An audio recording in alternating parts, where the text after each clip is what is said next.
guys, PrinceofMacedon here. I'll be doing a commentary video for Total War Rome 2. My opponent's name is Tacitus L490. He commands the Parthians. You can see his army. He has a lot of hoplites in that formation. Some archers and some cataphracts. I have a lot of hoplites, a lot of skirmishers, and some Tarentine cav. Anyways, the first 7 minutes of this replay footage will be taken from the replay, and the last 3 minutes will be taken from the live footage. Reason why I did that is because the replay kept crashing every time I was recording it at the same exact spot.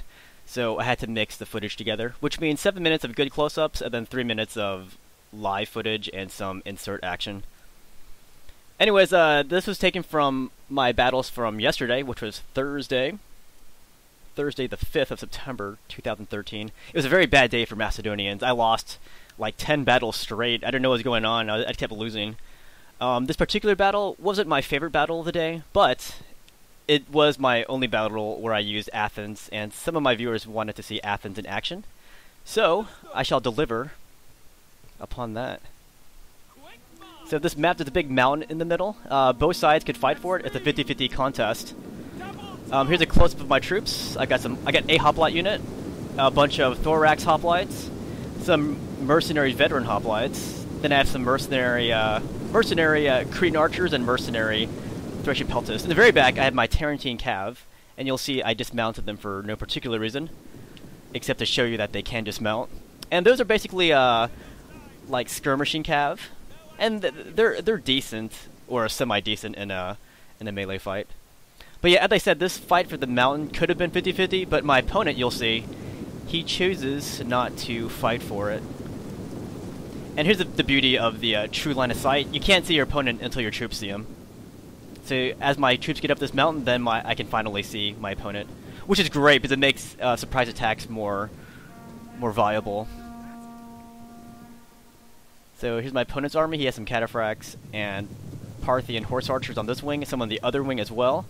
And then I was kind of surprised. Oh, well, let's look at the close-up of his awesome-looking Parthian horse archers.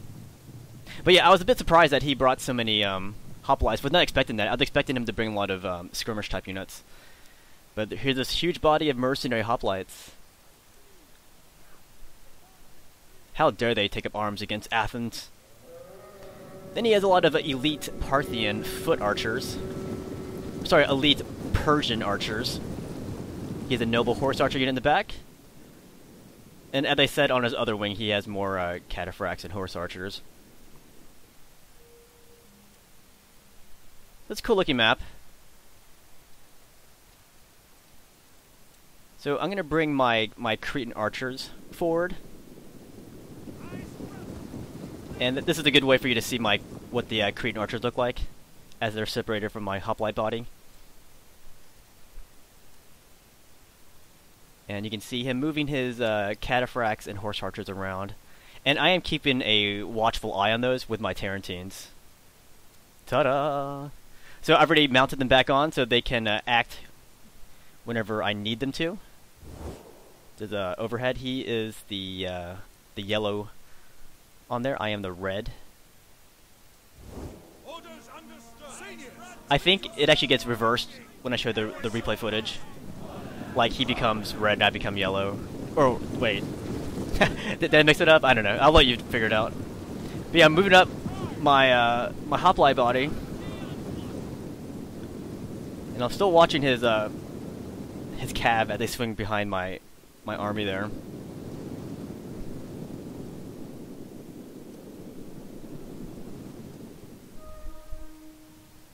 So those guys are still kind of chilling there, but his other cav's pretty active. So now I'm bringing up my Thracian peltasts here. They're going to experience the brunt of my opponent's initial missile storm. I'm glad they have the Thracians in this game, the Thracian peltasts, because they were a big component of Alexander the Great's army. I mean, they weren't a big component, but they were very important, especially as he went farther east when he was fighting against opponents who used guerrilla style. He needed these type of troops to fight that kind of warfare, and also to get over the rough terrain. So now our hoplites are moving closer to each other. We're going to clash. Old school style here. He's routing some of my peltasts there, as you can see.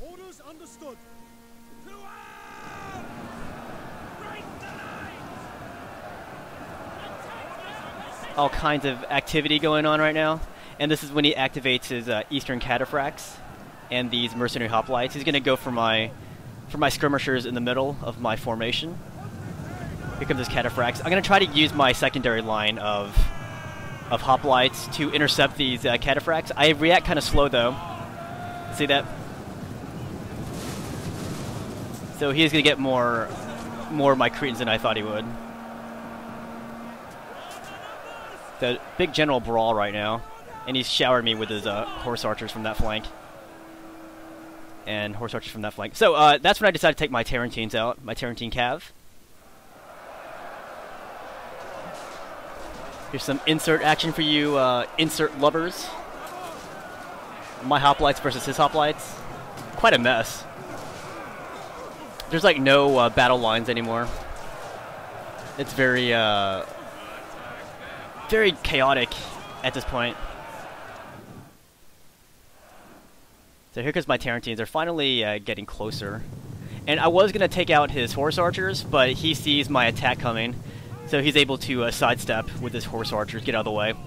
So instead of chasing after them, which would have been a waste of time, I'm going to go help out my phalanx body and also take out some Persian archers while I'm here. Oh, but first, I see this cataphract unit, kind of stationary. That's him after he took out some of my Cretans. So here we go. Glory charge into those cataphracts. So that was a target of opportunity. I wanted to take out some archers first and do some hammer and neville strikes. But with that cataphract just sitting there, I couldn't resist. So now this is the live footage. You can see the difference. The replay was during the day. The live footage is actually kind of evening-ish with fog. So that's me moving my Tarentines around. See that big blob going higher up the hill? There they are. So I'm going to take my Tarentines and smack into those elite archer units. Oh yeah, after I go for hammer and neville strike on this unit.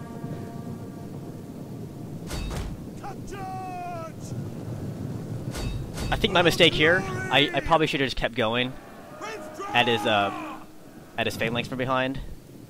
But I saw his archers just sitting there, so I wanted to take them out too.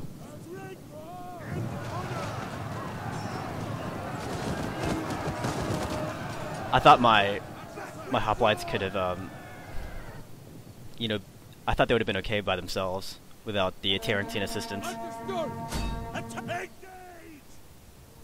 Yours to command. Yours to command.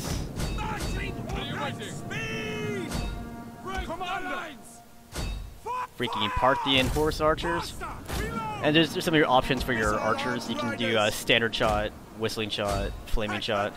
A cool feature is the quick reload feature. Like your peltas have it, your archers have it, and they'll basically be shooting like almost twice the same speed for a certain amount of time. Pretty nifty.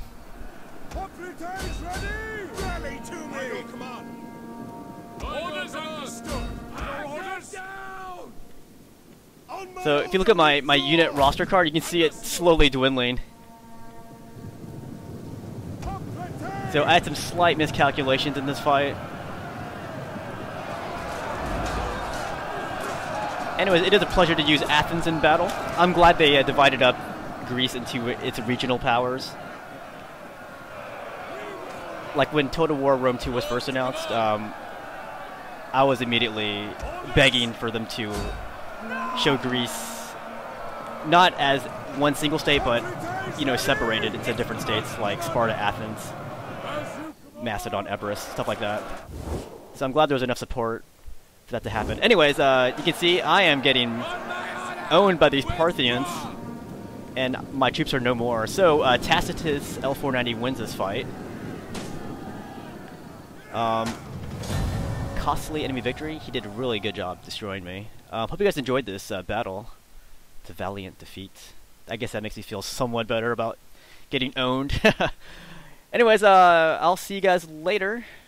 Good game to my opponent.